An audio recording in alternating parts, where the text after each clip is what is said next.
স্বতন্ত্র সার্বভৌমত্ব নিয়ে বসতে চায়।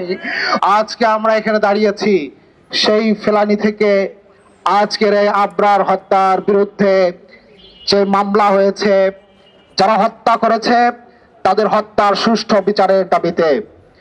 আমরা দেখছি বাংলাদেশের ইন্টারিম সহ বিভিন্ন সময়ে যারা সরকার গঠন করেছিল, আমাদের উপরে শাসনের নামে শোষণ করেছে, তারা বাংলাদেশের সকল ধরনের আধিপত্যের বিরুদ্ধে যারা কথা বলেছে, যারা বাংলাদেশের হকের পক্ষে লড়াই করেছে, যারা ন্যায়ের পক্ষে কথা বলেছে, যারা অন্যায়ের বিরোধিতা করেছে, তাদেরকে যে কোনো ভাবে দমিয়ে দেওয়ার পায়তারা করেছে। এর সাথে এই সরকার ওতপ্রোতভাবে জড়িত।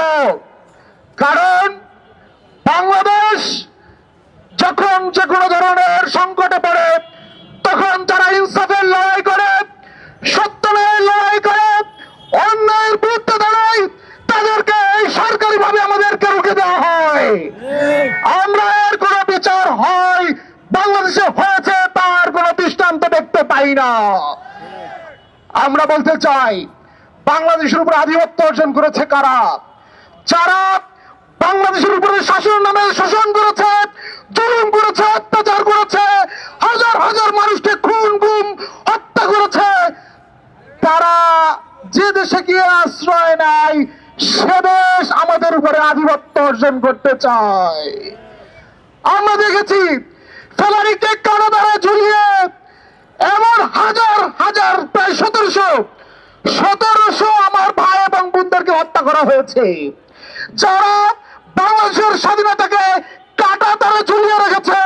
অতএব তারা বাংলাদেশকে তাদের নিজস্ব রাষ্ট্র মনে করছে। আমরা তাদের বিরুদ্ধে বলতে চাই, বাংলাদেশ কারো আধিপত্যের বাইরে নয়। বাংলাদেশ তার স্বতন্ত্র সার্বভৌমত্ব নিয়ে বসতে চায়।